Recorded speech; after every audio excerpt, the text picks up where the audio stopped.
Eis que cedo... Como é que está na sua Bíblia? Me ajuda aí. Eis cedo vem, mas tem outra tradução?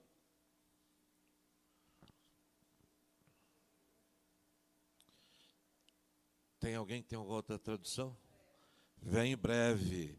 Eis que cedo venho, ou em breve venho. Que mais? Como é que é? Breve venho sem demora. E outro diz assim: o meu galardão está comigo para dar a cada um segundo a sua obra. Em outra tradução diz assim: a minha recompensa está comigo e eu retribuirei a cada um segundo a sua obra. Todas as pessoas, eu gosto muito, estou vendo aqui meu amigo Júnior, um abraço. Estou sentindo falta do baixinho, que agora já está grandão, né? Trouxe a mamãe hoje, que Deus abençoe. Um abraço a todos que estão nos assistindo aí pelo Facebook ou pelas redes sociais. Eu gosto muito de estudar o livro de Apocalipse. Eu gosto muito. Quando eu comecei a estudar a Bíblia há muitos anos atrás, eu me apaixonei por dois livros, o livro de Gênesis e o livro de Apocalipse. O livro de Gênesis, nele você conhece todos os começos, como tudo começou, como começaram as civilizações, como começou a família, tudo que você imaginar tem ali a lei que nós chamamos de primeira referência. Onde foi falado a primeira vez sobre o amor, sobre o sacrifício, e você aprende muita coisa no livro de Gênesis. E por fim eu gosto de estudar o livro de Apocalipse, porque você acaba entendendo como todas as coisas vão terminar. E o livro de Apocalipse termina com uma mensagem de Jesus para mim e para você, dizendo assim: eu estou chegando, eu venho sem demora.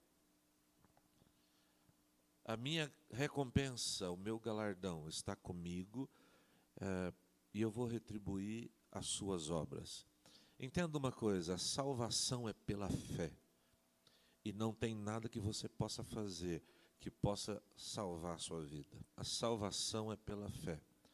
Mas toda obra da fé, tudo aquilo que você faz por fé, tudo aquilo que você trabalha na casa do Senhor ou para o Senhor, é uma obra que Deus vai retribuir e vai trazer o seu galardão, a sua recompensa, e um dia Ele vai te chamar a entregar isso. O livro de Apocalipse foi escrito no ano de 95, então tem quase 2000 anos.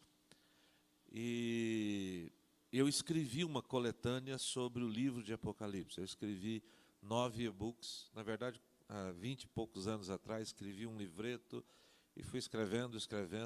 Hoje eu tenho uma coletânea, são 9 e-books. E eu falo sobre alguns assuntos do livro de Apocalipse e do fim dos tempos. Os 7 selos, 7 igrejas, 7 trombetas, 70 semanas e por aí afora. E eu entendi que tinha que vender esse negócio. E me falaram assim: para o senhor vender, o senhor tem que fazer conteúdo na internet. E eu achei isso jóia. Eu falei: tá bom, vamos fazer esse negócio. Só que para pregar, eu entendo que eu tenho que te ensinar a construir um pensamento para que você possa entender alguma coisa. E para fazer esses conteúdos aí do TikTok, dos Reels, do Instagram, você tem que fazer conteúdo que seja rápido, menos de 1 minuto. E isso, às vezes, não dá tempo de construir uma ideia. Então, muita coisa que eu falo, às vezes, na internet, as pessoas ficam falando: ah, mas tem 2000 anos que está falando isso. Sim, tem 2000 anos que eles profetizaram, ou que foi profetizado, que algumas coisas aconteceriam. E todas essas coisas que foram profetizadas estão acontecendo, e muito nos nossos dias. Pastor, sempre houve guerras, está tendo guerra agora de novo. Sim, desde que o mundo é mundo teve guerra. Desde que houve mundo teve fome. E agora vocês se preparem, porque vai ter mais um problema daqui a uns dias com a segurança alimentar. Não só de uma região, mas do mundo inteiro. Por quê? Porque a Covid trouxe no meio das nações uma insegurança alimentar. Então, muitas nações, as maiores nações, querendo ter a sua segurança, eles compraram mais, aumentou a demanda e o mundo inteiro teve a comida inflacionada. Então, onde você for no mundo, a inflação chegou e por causa da comida. Com essa guerra lá da Ucrânia e da Rússia, a Ucrânia é um grande produtor de alimento para a Europa. A Rússia também está envolvida com guerra e vai ter que estar envolvida. E tem problema de fertilizantes ali na Bielorrússia. Então, a expectativa do povo é que, nos próximos 3 anos, comida vai encarecer muito e nós vamos ter aí essa inflação um pouco mais aquecida, não só aqui no Brasil, mas no mundo inteiro. Todas essas coisas estão e fazem parte do que a Bíblia diz, estão aqui. Mas há uma promessa: cedo venho e minha recompensa está aqui, eu quero te recompensar. E eu quero te convidar hoje a caminhar comigo por um pensamento. Qual é a obra que Deus te escolheu para fazer? O que Deus te chamou para fazer? Por que você está vivo? Por que você está aqui no mundo? O que está acontecendo e o que você tem que fazer? Eu já conversei com muita gente que diz: minha vida não tem sentido. Eu não sei, eu não tenho mais nada para fazer. Às vezes nós temos um casamento maravilhoso, aquilo acaba e a pessoa diz: minha vida não tem mais sentido. Talvez você está aí casado e a sua esposa morre e você diz assim: olha, minha vida não tem mais sentido, acabou. Talvez você perdeu o emprego e diz: olha, né, não tem mais jeito. Você está aí andando e a única coisa que você tem é um carro, bateu o carro e você diz: agora lascou. E por coisas assim as pessoas perdem o sentido da vida. Hoje à tarde nós perdemos uma pastora lá em Pires do Rio. Na verdade ela estava internada aqui e faleceu. E eles usaram eu não sei como é que fala, lá no post lá que falaram que ela faleceu, né? Eles usaram o versículo que eu quero pregar para vocês hoje, que é 2 Timóteo, capítulo 4, verso 7, que todo mundo usa quando alguém morre. Você sabe de cor ou não? Como é que é? Combati o bom combate. Guardei a carreira. Não.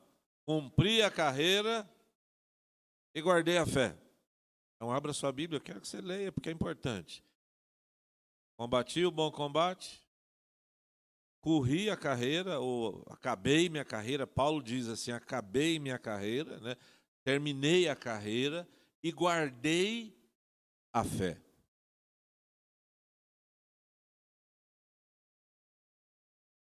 Paulo não disse isso morto. Paulo disse isso em vida. Não falaram isso de Paulo morto. Hoje nós usamos esse versículo para falar quando as pessoas morrem. Olha, fiz tudo que eu tinha que fazer. E eu garanto para você que 90% dessas pessoas não terminaram a sua carreira. Não fizeram aquilo a que foram chamadas.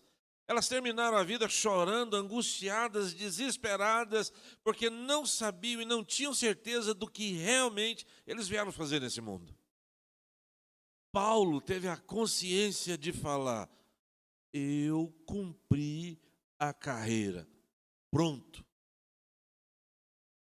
No dia que você nasceu, o Salmo 139 diz assim: que Deus parou tudo que estava fazendo e escreveu todos os seus dias, sem que ainda nenhum deles apenas tivesse existido.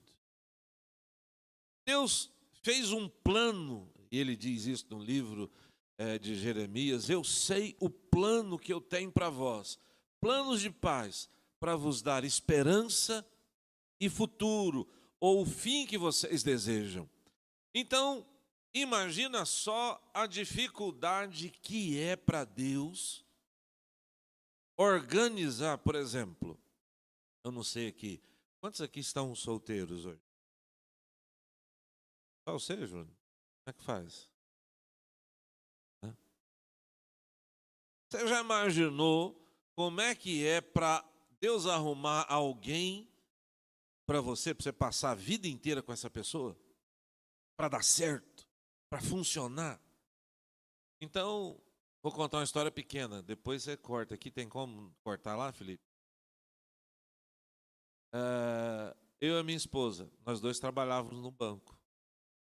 Ela veio de uma família, eu de outra. Um dia faltava 2 meses para ela casar. Estava noiva. E aí, o que acontece? Não sei se abrigou com o noivo, o que foi.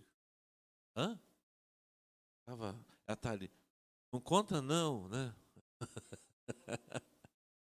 E ela estava lá e tinha uma festinha toda sexta do banco, esse negócio.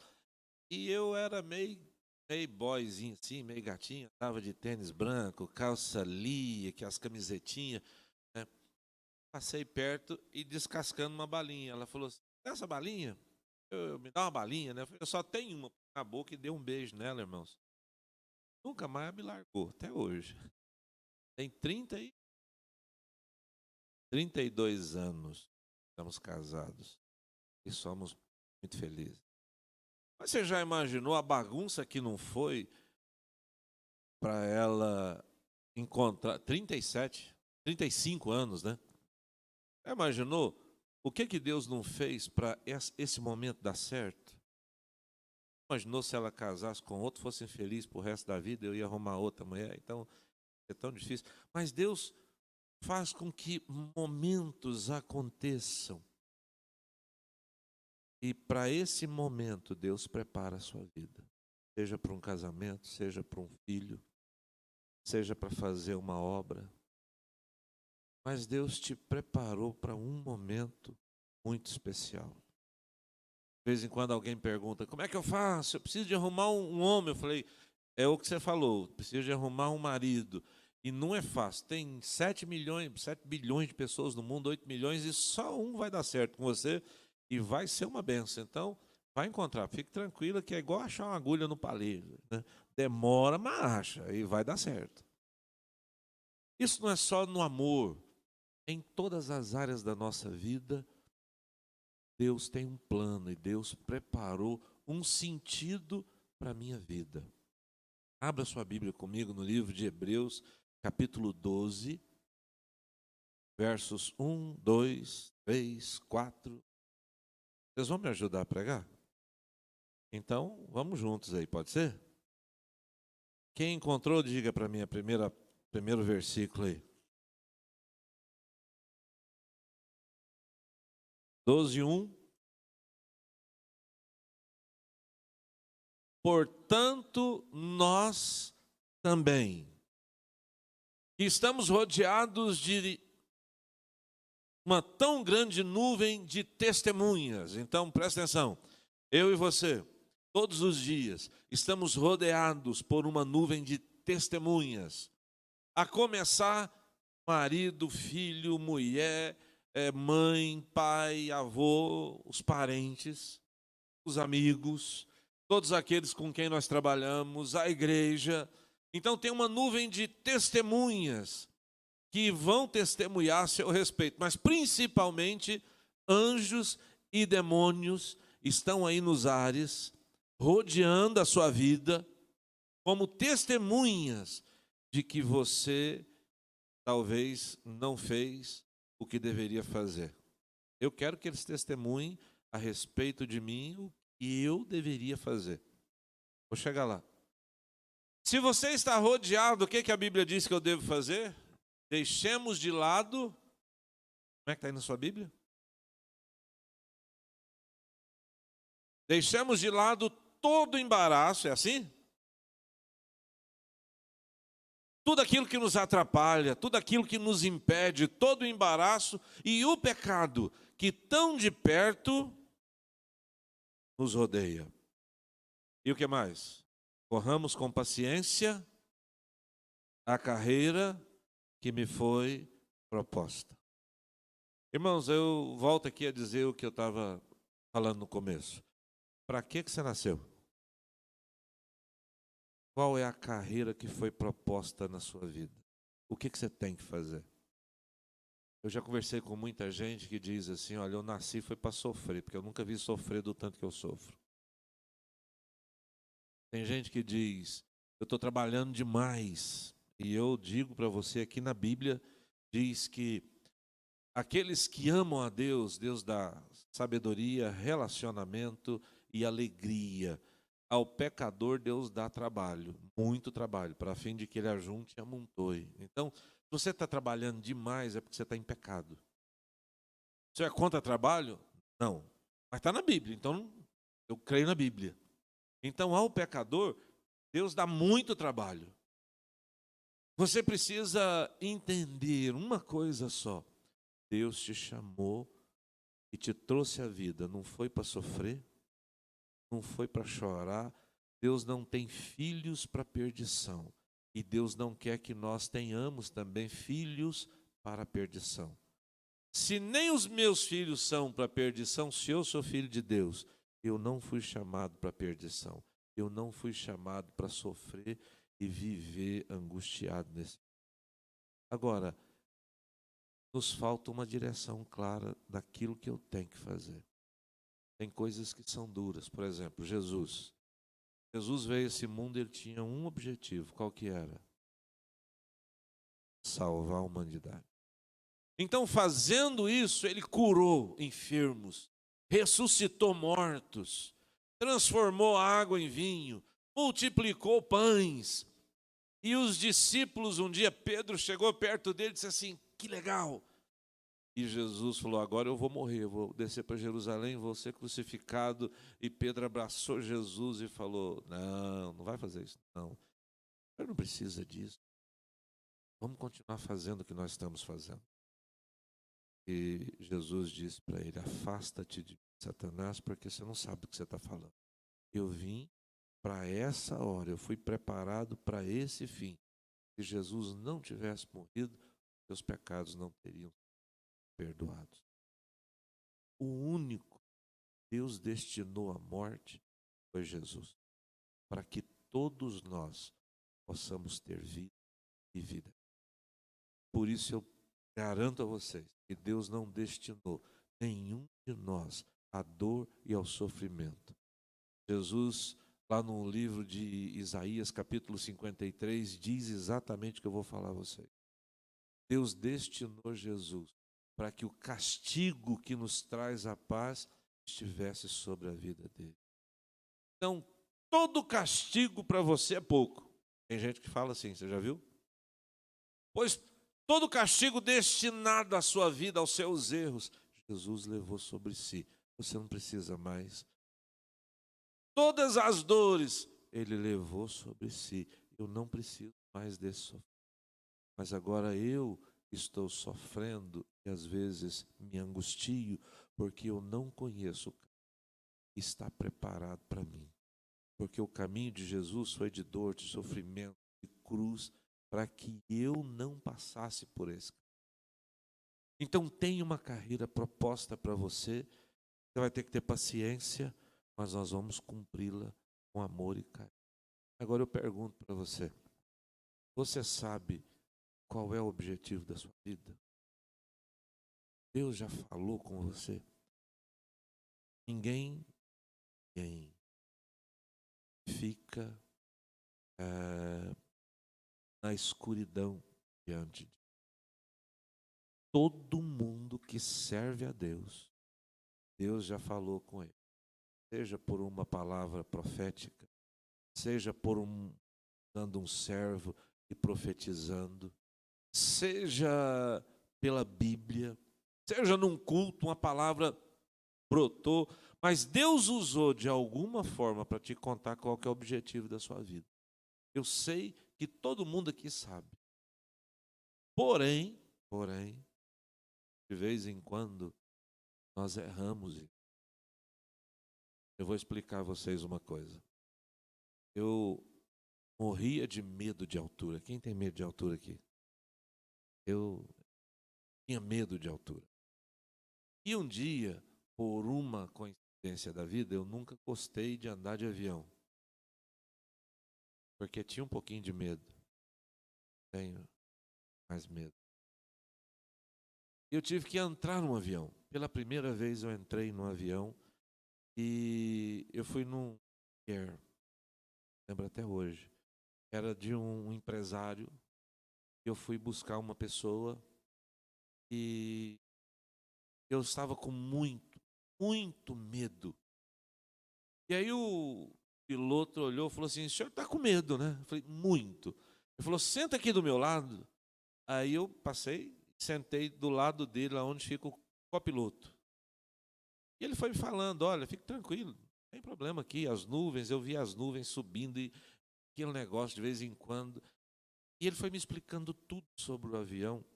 Ele acalmou meu coração. E ele me mostrou uma coisa, que em cada aeroporto, na ponta da pista, tem lá um aparelhinho. E na ponta de cada pista de aeroporto, tem lá também seu aparelhinho. Aquele avião, quando vinha uma nuvem muito espessa, dá turbulência quando você passa por essas nuvens. Não sei quem já passou por turbulência. Então, ele fazia o seguinte, ele desviava da nuvem, e aí tem lá um aparelhinho que mostra, é uma bolinha, né? Então, na bolinha tem uma cruz. A linha na horizontal é a linha do horizonte. Então, você sabe se você está mais em cima ou mais embaixo. E a linha reta é o ponto de onde eu saí e o ponto para onde eu vou. Então, quando você sai lá, parece que você saiu da sua rota. E eu fiz uma pergunta para ele. Se eu sair da rota aqui um metro, ele falou assim, em vez de chegar na Bahia, só vai chegar em São Paulo. Muita gente se desviou do seu caminho. Naquele dia, por uns 5 minutos, eu peguei o manche daquele avião. E dirigi o avião lá, pilotei o avião junto com aquele piloto, né? E eu aprendi muito de uma coisa que a Bíblia fala. A Bíblia diz assim, não se desviando, nem para a esquerda, nem para a direita. Porque um pouquinho de desvio aqui te leva para muito distante do seu alvo final. Tem muita gente que está longe da sua meta, longe do seu alvo. Ele se desviou, perdeu sua fé, perdeu sua alegria, perdeu tudo. E nessa noite, eu quero te chamar para orar. E hoje, convidar você para nós orar. Tirarmos essa semana de oração. Na sua casa, no seu trabalho, até Deus falar com você. A seu caminho. Tem gente que está nos assistindo, deixou a sua fé lá atrás. Eu já me desviei da minha fé. Eu já abandonei um tempo a igreja. Mas depois eu voltei para o caminho. E hoje eu entendo que eu nunca deveria ter saído desse caminho. Hoje é um bom dia para nós podermos voltar para a nossa caminhada. Tem uma carreira que te está proposta por Deus. Plano que Deus fez que vai lhe dar esperança e futuro. Não é para você ter dor. Até a riqueza de Deus não causa dores. Até o dinheiro que Deus te manda não pode ser com dores. É assim que a Bíblia diz. E eu creio na palavra. Então hoje eu quero orar e convidar você para voltar para o caminho da fé. Voltar para o caminho certo. Talvez você dê uma desviadinha, mas lembra, qual é a carreira que eu tenho que correr? O que eu tenho que fazer? Tem muita gente que deixou de estudar. Deus te mandou formar e ser um médico e você viu que era muito difícil e desistiu de estudar. Volta, vá fazer a carreira de medicina, porque tem muita gente que não vai morrer porque você vai fazer isso. Tem muita gente que parou de orar, de interceder por outros. E eu te digo hoje, volte a orar, porque tem muita gente sofrendo por falta da sua oração, por falta da sua oração, porque você está deixando de lado a carreira que Deus propôs para você.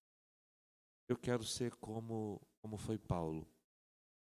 Paulo, no fim da sua vida, ele disse: eu corri a carreira que me foi proposta.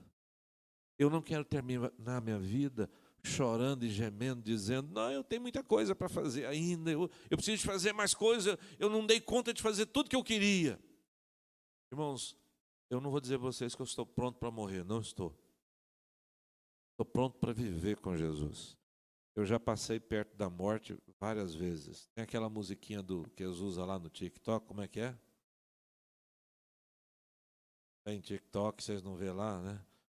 Eles falam assim: a danada da morte passou perto de mim. Você já viu essa? Já? Pois eu já estive pertinho, já fui lá na porta, peguei minha senha e Deus falou: volta lá, né? Então, já tive infarto, já tive não sei o quê, já fiz isso, fiz aquilo outro, febre maculosa, já passei perto várias vezes. Mas eu tenho uma mãe que ora por mim desde quando eu me desviei, antes de converter. Tenho uma esposa, eu tenho irmãos e pastores que zelam na oração pela minha vida, e eu tenho muita obra para fazer para o Senhor ainda. Nesses últimos 20 anos, essa pequena igreja aqui já abriu mais de 40 igrejas. Dia 4, eu estou indo visitar nossas igrejas lá em Portugal e na Itália. Vou orar, visitar os pastores e vai ser uma bênção. Em julho, nós vamos reunir todas as nossas igrejas lá em Pires do Rio, os pastores, diáconos, obreiros, e eu convido você para estar lá, vai ser uma festa abençoada. Vai vir gente da África, Paraguai, Argentina, Peru, Chile, vai vir gente da Venezuela, de todos os lugares onde nós abrimos igreja, Deus nos permitiu. Nós temos uma obra para fazer para Deus. E a sua recompensa está nas mãos do Senhor. Todo mundo pode. Tem uma obra que eu tenho certeza que você tem que fazer. Está lá no último capítulo de Mateus. Qual é o último capítulo de Mateus? Mateus? Abre a sua Bíblia e me ajuda. Esse também vocês sabem de cor. Eu gosto que vocês... Nós tivemos um problema com a empresa que nós contratamos para a reforma, eles não terminaram até hoje. Se Deus quiser, esse mês, vamos terminar esse altar. E vamos ter nosso data show aqui, ou telão. Qual é o último capítulo de Mateus? Mateus 28. Lá no fim, os 4 últimos versículos, como é que diz?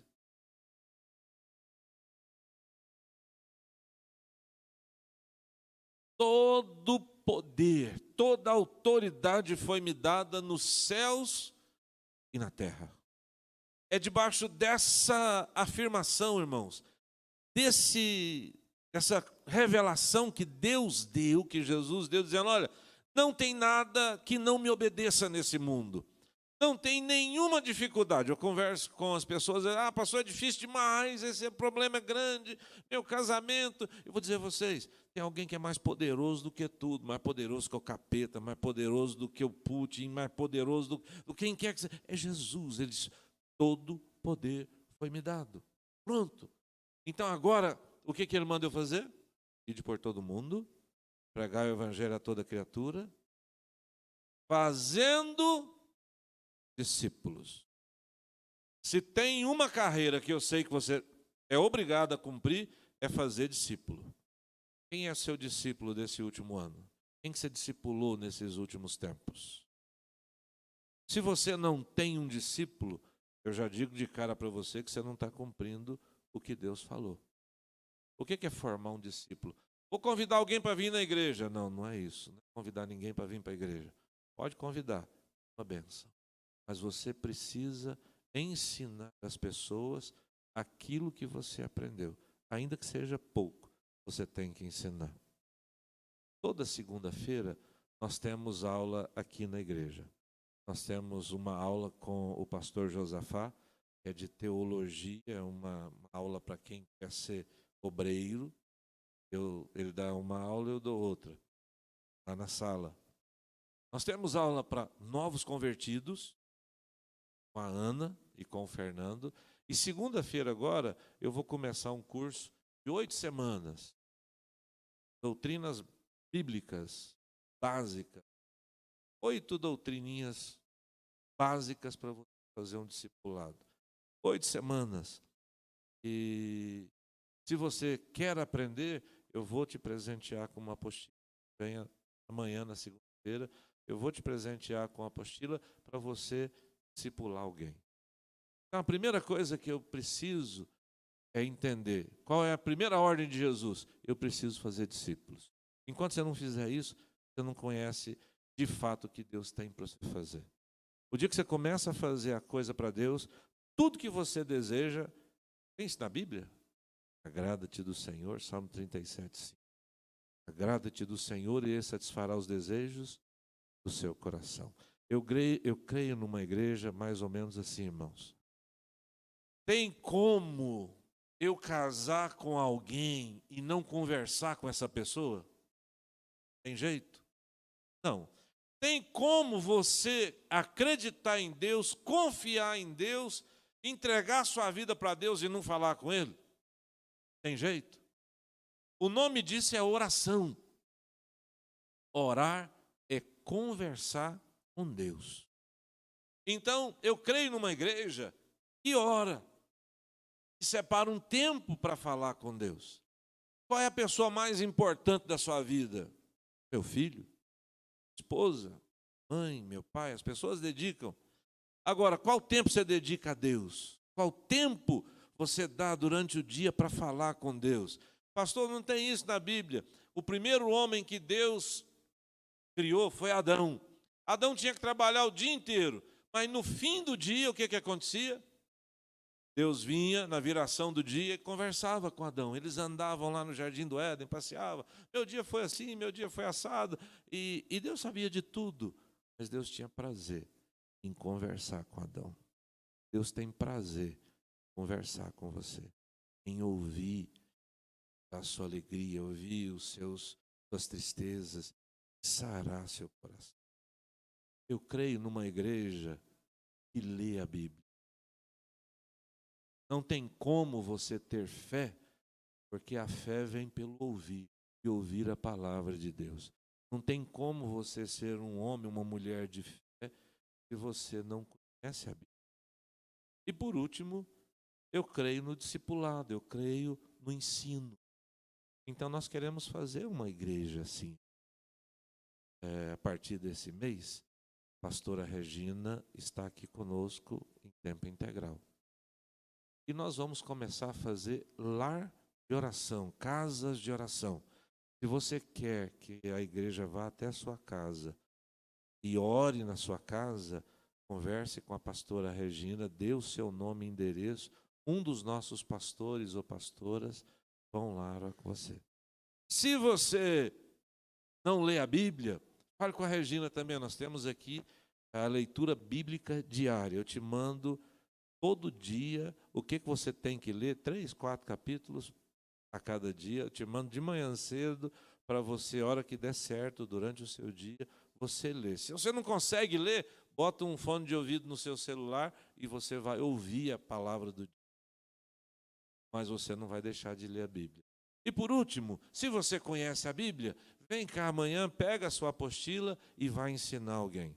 Se você não sabe muito bem como fazer isso, treina aqui comigo durante esses 2 meses e vá discipular alguém. Se você faz isso, eu garanto para você, se você orar, ler a Bíblia e obedecer a Deus, a vida vai mudar e nunca mais será a mesma. 3 coisas simples para nós fazermos. Uma carreira simples que vai te levar longe. Amém? Se você não tem feito nada disso, eu queria te convidar hoje a pedir perdão a Deus. Dizer, Senhor, transforma a minha vida. Eu quero entrar no caminho da fé, no caminho da carreira que me foi proposta. Deus te chamou para brilhar. Deus te chamou para ser uma bênção. Deus te chamou para ser a pessoa mais alegre e feliz desse mundo. E a primeira oração que eu quero fazer aqui hoje é contra a tristeza. Quando eu entrei na igreja, que hoje não tinha muita gente, mas veio no meu coração como se alguém tivesse um aperto, uma dor, Eu quero orar agora contra toda tristeza. Curve a sua cabeça, onde você está aí. Feche os seus olhos, esqueça tudo. E você que está me assistindo, se essa palavra que Deus me deu sobre tristeza, sobre um coração apertado, é com você que está me assistindo, coloca a mão aí no seu coração. Se é com você que está aqui, aonde você está, fique de pé agora. Eu quero orar por você.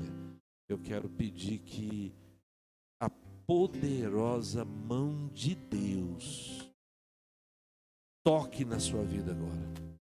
Nenhum obreiro vai encostar em você nessa noite, mas todos aqui vão sentir a mão de Deus agora tocando na sua vida e tirando toda dor e toda tristeza e toda angústia.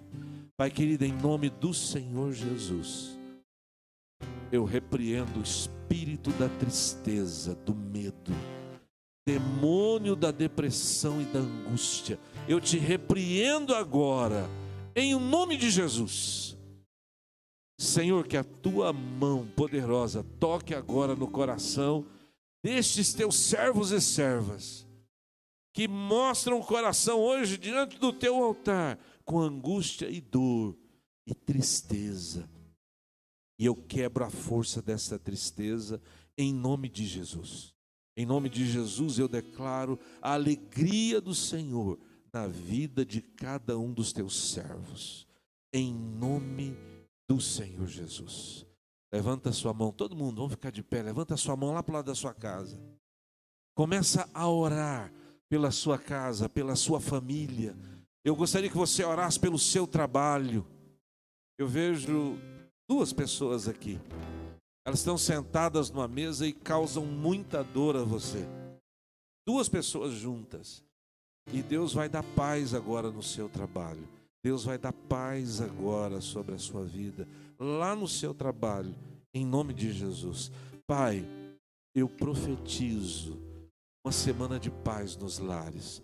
Toda confusão, toda contenda cai por terra, em o nome de Jesus. Em o nome do Senhor Jesus, meu Deus, eu oro pelo trabalho dos teus servos e servas aqui. Haja paz em cada um desses lugares. Haja paz, Senhor, eu te peço, em nome de Jesus. Traz a sua mão sobre este lugar de trabalho que o Senhor me revela e faz mudar todas as circunstâncias ali, meu Pai. Em nome de Jesus, Senhor, eu oro e digo amém.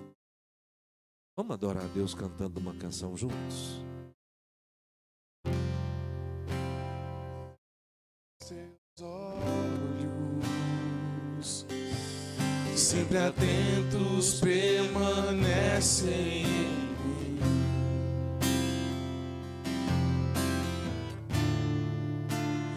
E os teus ouvidos estão sensíveis para ouvir meu amor. Posso até chorar, mas a alegria vem de manhã. És Deus de perto e não de longe. Nunca mudaste, tu és